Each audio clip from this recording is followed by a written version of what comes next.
Je suis Ziad El Yedari, un artiste peintre et sculpteur. Je suis par ailleurs enseignant de dessin-peinture. Ce vidéo est le premier d'une série de témoignages que je vais faire concernant l'aide sociale à l'enfance, qu'on appelle aussi l'ASE. Le titre de ces vidéos est l'ASE, vitrine légale d'un réseau de trafic d'enfants en France. Mes deux garçons de 1 et de 3 ans sont placés à l'aide sociale à l'enfance de Chanteloup-les-Vignes en 2011 pour 6 mois à cause d'un divorce conflictuel. Mais cela fait 6 ans que j'essaye de récupérer mes deux garçons en vain. En l'espace de 3 dernières années, je ne les ai vus que pendant 1 heure, encadrés par 2 employés de l'UFSE de l'Aigle, qui m'harcelaient sans cesse,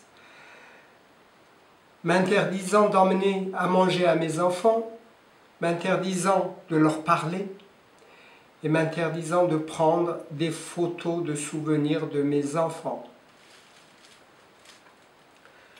Depuis 15 mois, je n'ai aucun signe de vie de mes deux garçons de 7 et de 9 ans aujourd'hui. Il y a 6 mois, l'ASE Chanteloup-les-Vignes m'a convoqué en disant « Vos enfants vous réclament, on va organiser une visite très rapidement avec vos enfants. » Et c'est très rapidement, ça fait plus de 6 mois et ça n'a jamais eu lieu.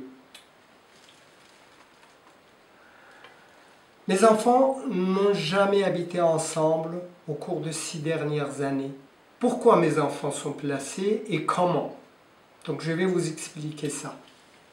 Mon ex-femme a des problèmes neuropsychiatriques. Elle a des crises de violence. Elle met en danger elle-même et son entourage. Et elle ne veut pas se soigner en dehors des hospitalisation forcée qu'elle a eue à plusieurs reprises. Le 3 juin 2011,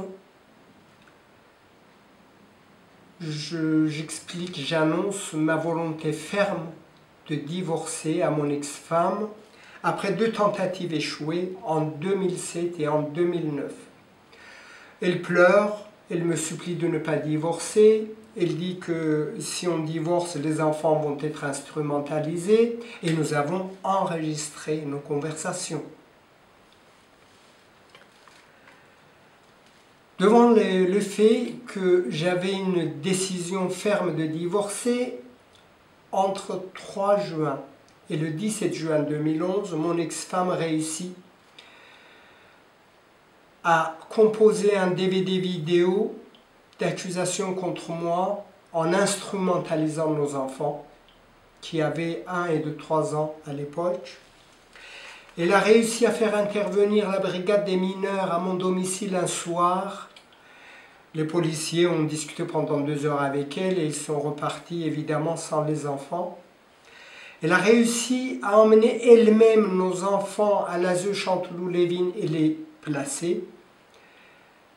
Et elle a réussi à se faire héberger par les services sociaux. Elle a engagé un avocat pour se défendre. Tout ça en espace de 14 jours. J'ai appris plus tard que son avocate, Madame Valérie Liné-Michelot, domiciliée à Conflans-Sainte-Honorine, a été engagée pour elle en 2009 par une assistante sociale. Et ça serait elle qui aurait fait toutes ces démarches pour elle, et non pas seulement en espace de 14 jours, mais entre 2009 et 2011. Cette avocate a œuvré pendant 2 ans à trouver des moyens pour placer nos enfants. Je l'ai vu devant les tribunaux plaider contre nos enfants et contre, soi-disant, sa cliente, mon ex-femme, En fait, elle disait qu'elle est avocate de mon ex-femme parce qu'elle touche l'aide juridictionnelle pour elle. Mais en réalité, c'est un surplus. Elle est en réalité l'avocate de l'aide sociale à l'enfance. Tout ça demande devant les tribunaux, c'est de placer nos enfants et couper tous mes liens avec eux. Le placement de nos enfants était fait pour 6 mois. Pendant 6 mois, j'avais des visites non médiatisées, une fois chaque 15 jours à chacun de mes enfants. Les visites médiatisées, les visites non médiatisées, ça se passait très bien. Je n'ai jamais eu d'absence ni retard à mes visites, alors que les visites médiatisées, la personne qui devait médiatiser la visite, donc la référente des enfants, ne venait pas parfois, donc la visite était supprimée. Parfois elle arrivait en retard sans prévenir. Parfois, aux dernières minutes, la visite était supprimée. On ne tenait pas compte des chocs émotionnels et affectifs que je recevais chaque fois. Un jour, j'ai dû quitter le lieu de visite au foyer du PEC après avoir attendu une demi-heure sans nouvelles des référents de mes enfants.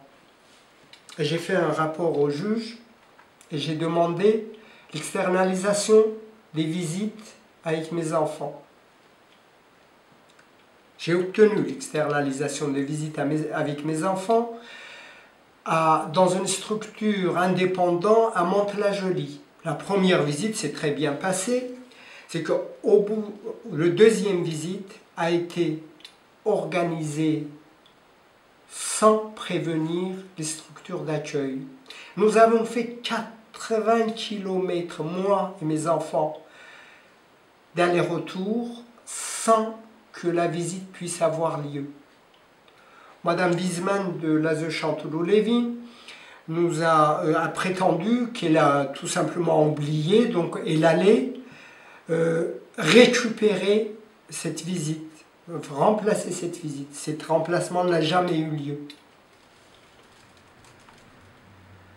6 mois de placement de mes enfants, c'est fini et j'étais content d'aller à l'audience pour récupérer mes enfants parce que toutes les expertises psychiatriques, sociales, des enquêtes policières, judiciaires, tout m'avait mis hors de cause. J'ai été blanchi de tout soupçon en septembre 2011. Donc j'espérais récupérer mes enfants à la fin de 6 mois.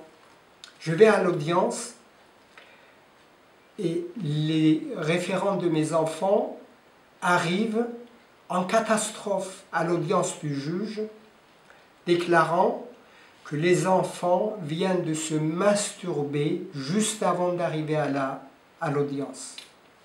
Le juge pour enfants n'avait pas d'autre choix que de prolonger le placement. Il l'a fait pour 4 mois. Au cours de ces 4 mois, j'ai encore vu beaucoup de dysfonctionnements. Par exemple, j'ai vu que la tête de mon garçon de 1 an et demi, il a été couvert des verrues, et derrière ses oreilles, couvert des verrues, grosses comme des pois chiches, et personne ne s'en était aperçu. Alors j'ai fait un courrier au juge en expliquant la situation. Immédiatement après, la psychologue du foyer pour le parquet fait un signalement au juge. J'ai vu le signalement dans le dossier de mes enfants, disant « Monsieur Idari met la nourriture dans la bouche de son garçon, il a, à l'époque 1 an et demi, avec une sensualité dérangeante. » J'ai contesté pour mon garçon de 3 ans qui était infesté d'oxurose. Il était dans un état indescriptible. Personne ne s'en était aperçu. On me disait tout simplement que cet enfant dort mal, il fait des cauchemars, donc il a dû être maltraité dans sa famille avant d'arriver ici. Alors je signale à l'infirmière de l'établissement, je lui fais constater que l'enfant est infesté d'oxurose, il est dans très mauvais état. L'enfant est soigné et au retour, on fait un rapport au juge à mon insu, disant que M. Idari a tenté de rentrer dans la chambre des enfants au foyer de Paul Parquet, au foyer du PEC, pardonnez-moi.